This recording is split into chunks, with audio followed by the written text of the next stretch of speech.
Hi friends, welcome to Anju's world 92. నాతో south అమ్మాయి. నేను మీ అంజు శైలేష్. ఈరోజైతే చింతపండు పులిహోర పులుసు ఎలా చేసుకోవాలి, ఎలా చేసుకొని పెట్టుకుంటే నిలువ ఉంటుంది, ఎప్పుడైనా సరే హడావిడి లేకుండా చక్కగా ఇది చేసేసుకోవచ్చండి. ముందుగా ఇలా చేసి పెట్టుకుంటే దానికోసం అయితే చింతపండు పులిహోర కోసం ముందుగా ఇలా చింతపండు అంతా కూడా కడుక్కొని, మీరు ఎంతవరకు తీసుకున్నా పర్వాలేదండి క్వాంటిటీ.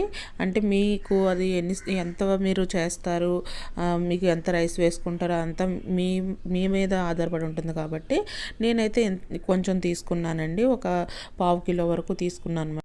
ఫ్రిడ్జ్లో పెడితే ఒక 2 నెలలు 3 నెలల వరకు కూడా ఉంటుందండి. అంటే ఎప్పుడైనా సరే మీరు యూస్ చేసుకోవచ్చు.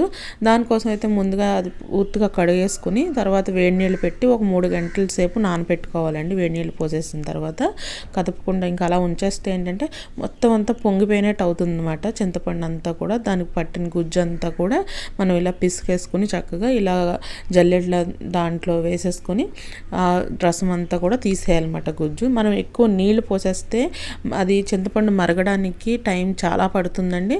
ఆ తర్వాత ఇంకొకటి టేస్ట్ అది కూడా మారిపోతుంది అనమాట.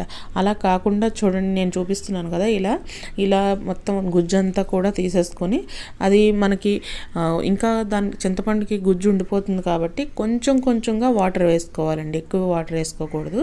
కొంచెం కొంచెంగా ఇలా మొత్తం అంతా చింతపండుకు ఉన్న గుజ్జు అంతా వచ్చి లాస్ట్ మనం వేసే వాటర్ ఇలా నీళ్ళలా కనిపించాలన్నమాట. కొంచెం అంటే పలుచగా నీళ్ళలాగా కనిపించాలి. అప్పుడు పూర్తిగా దానికి ఉన్న గుజ్జంతా మనం తీసేసినట్టే. ఆ తర్వాత ఇంకొక విషయం, ఇలా మనం క్వాంటిటీ అది మనం ఎంత కావాలంటే అంత చేసుకుంటాం కదండి. అలాగా నీళ్ళు ఎక్కువ పోయకూడదని చెప్పాను కదా. చూసారు కదా, ఆ చింతపండు పులుసు మనం అలా అంటుంటే అది గరిటికి అంటుకోవాలన్నమాట. అంటుకుని ఉండాలి. పూర్తిగా నీళ్ళలాగా అయితే కనిపించకూడదు. గరిటికి అంటుకున్నట్టుగా ఉంటే కరెక్ట్గా ఉన్నట్టండి. ఇప్పుడు మనం ఇలా ప్యాన్ పెట్టుకుని దాంట్లో వేసేసుకుని పులుసు అంతా కూడా ఈ తర్వాత ఒక 4-5 స్పూన్ల వరకు ఆయిల్ వేసుకోవాలి.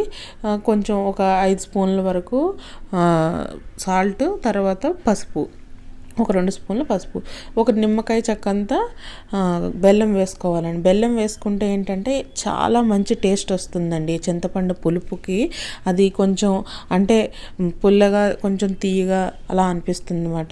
చాలా టేస్ట్ వస్తుంది. ఆ తర్వాత ఇలా 10 నుంచి 15 వరకు పచ్చిమిరపకాయలన్నీ కూడా మధ్యలోకి ఇలా ఘాటు పెట్టి వేసేసుకుని అది మొత్తం అంతా కూడా చింతపండు దానికి పట్టేలాగా, అంటే పచ్చిమిరపకాయలు అంతా ఉడికేలాగమాట మనం ఇలా ఆయిల్ పైకి వచ్చేంత వరకు కుక్ చేసుకోవాలండి. అదంతా కూడా దానికి పట్టి చింతపండు పులుసులో ఉడుకుతాయి కదండి మిర్చాలు, చాలా టేస్ట్ ఉంటుందండి దానికి. మనం ఈ పులుసు అంతా కూడా పులిహోరలో కలిపేసిన తర్వాత ఆ చింతపండు పులుపు అది కూడా చాలా మంచిగా పట్టి ఉంటాయి కదండి. అవి నంచుకుని కూడా తింటారు ఒక్కొక్కళ్ళు. అలా అంటే టేస్ట్ని బట్టండి దాంట్లో. లేదంటే పులిహోరలో మనం నలిపేసి వేస్తే కూడా బాగుంటుంది. చింతపండు ఉడికింది లేదు తెలియాలంటే ఇలా మనం వేసుకున్న ఆయిల్ అంతా కూడా సపరేట్ అయిపోయి సైడ్లో వచ్చేస్తుందండి. అంటే నీళ్ళు ఏమి ఉండవు అన్నమాట. నీళ్ళు నురగలా వస్తుంది కదా, అలాగే ఏమి ఉండదు. అప్పుడు స్టవ్ ఆఫ్ చేసేసుకోవాలి. పులిహోర కోసం ఇలాగా ఒక 4 కప్పుల వరకు రైస్ పెట్టుకుని దాంట్లో ఒక 2 స్పూన్ల ఆయిల్, 1 స్పూన్ వరకు హల్దీ వేసుకోవాలి, పసుపు, 4 స్పూన్ల పచ్చిశనగపప్పు. అయితే మనం ఇలా ఏలు పెట్టి చూపిస్తున్నాను కదండి, వేళ్ళతో కూడా మెజర్మెంట్ చేయొచ్చు అన్నమాట. కరెక్ట్గా వస్తుందండి. 2-3 విజిల్ వరకు అయిపోతే కరెక్ట్గా అయిపోతుంది. ఇలా మనం చేసి పెట్టుకున్న పులుసు అంతా కూడా మనం స్టోర్ చేసుకుని పెట్టుకోవచ్చండి.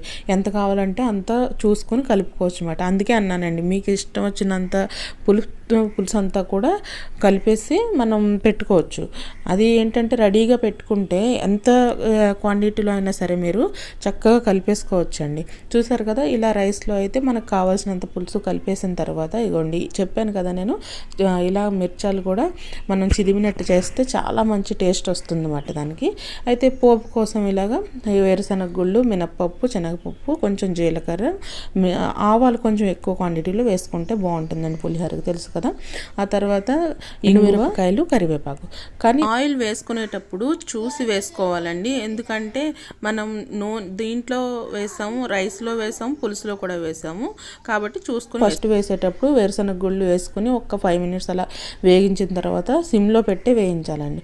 ఆ తర్వాత మిగిలినవన్నీ వేసుకోవాలి. శనగపప్పు, మినపప్పు వేసుకుని కొంచెం సేపు వేపిన తర్వాత మిగిలిన పోపులన్నీ కూడా వేసేసుకుని చక్కగా వేయించుకొని, పోపు ఎప్పుడు మాడిపోకూడదండి. చూసారు కదా, ఎలా మంచి రంగు వచ్చిందో ఇలా రావాలన్నమాట. అలా వచ్చిన తర్వాత మనం దీంట్లో కలిపేసుకుని పూర్తిగా అంతా కూడా మిక్స్ అయ్యేలా కలపాలన్నమాట. తర్వాత మీరు సర్వ్ చేసుకోవడం అండి. అంత క్వాంటిటీలో మీరు చేయాలనుకుంటే అంత క్వాంటిటీలో చేసేయచ్చు. ఇలా ముందుగా చింతపండు పులిహోరకి చింతపండు పులుసు చక్కగా ప్రిపేర్ చేసి పెట్టుకుంటే. చూసారు కదండి, నేనైతే ఇది ఉగాది రోజు చేశానండి. నేను చెప్పాను కదా తర్వాత పోస్ట్ చేస్తాననేసి ఈ వీడియో. ఉప్పు, కారం, పులుపు అనేది మీ టేస్ట్కి తగ్గట్టుగా అడ్జస్ట్ చేసుకోవచ్చండి. ఈ వీడియో మీకు నచ్చినట్లయితే తప్పకుండా లైక్ చేయండి, షేర్ చేయండి, సబ్స్క్రైబ్ చేయండి.